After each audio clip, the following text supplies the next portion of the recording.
As marriages grow, they often change, and sometimes they don't change for the better. Today, we're going to get some help on how to rekindle your relationship if you've been at it for a few decades or a few years. Joining us now is licensed marriage and family therapist Colette Jane Fehr. Welcome to Great Day Washington. Thanks for being here. Thanks for having me. Of course. So there's this new term called sleep divorce. I've actually never heard that before. But I have heard of couples that don't sleep together. But tell us a little bit more on why that's on the rise.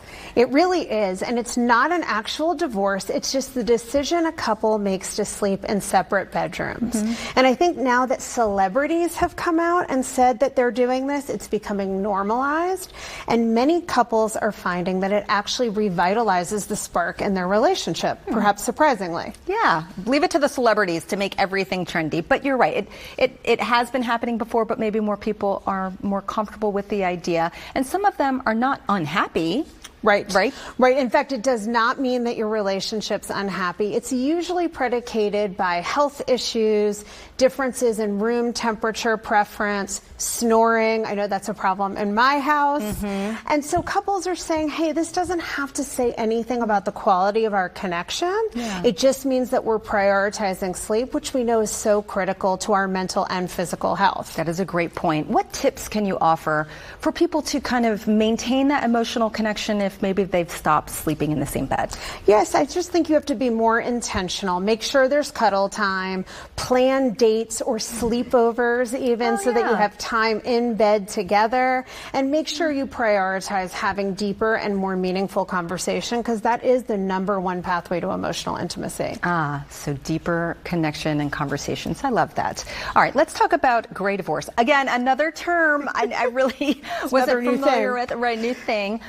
Is that also happening with higher frequency these days? Yes. In fact, the stats show that today 40% of divorces are people after 50. And a gray divorce just refers to a divorce after the age of 50 after a long-term marriage. And what's even more interesting is that over 65, there's been a 65% increase in divorce in that category since 2010. Wow. Yeah. Okay. And so do divorces look different if you are older, 65 and older, and getting divorced than if you're 30?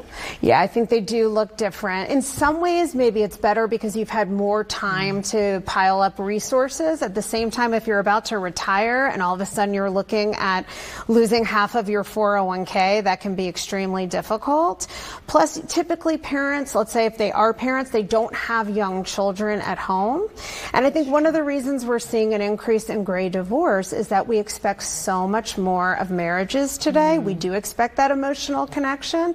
And then there's simultaneously a reduction in the stigma around divorce. That's a good point. And maybe you've been piling up those resentments too over all those years. Exactly. Some people are relieved. Yeah, that's true. That's true. What tips do you have for people having a gray divorce to kind of help them move on? I mean, they might find themselves being 65, 70 years old. You've lived a lifetime with someone. It's true. And actually, there is research that shows there's a greater degree of grief in gray divorce. So the biggest thing is always to surround yourself with support, get back out there and meet new people, take up a hobby, and really maybe for the first time, you can focus on yourself and what you love without having to consider someone else. This can be a positive. Yeah. Even though, of course, I'm pro-relationship. Right, of course, but things happen, and it's nice to know that there's resources like yourself, someone that they can talk to. They don't have to be sad or alone. It can be liberating. Right, and that's another great suggestion. Go to therapy. Yeah, that's a great point. Doesn't matter how old you are. Right. Well, thank you so much. This is an interesting conversation and relevant to a lot of people. Thanks so much for having me. Yes, of course. Thank you very much. You can get all of Colette's tips and more information about her at ColetteJaneFehr.com.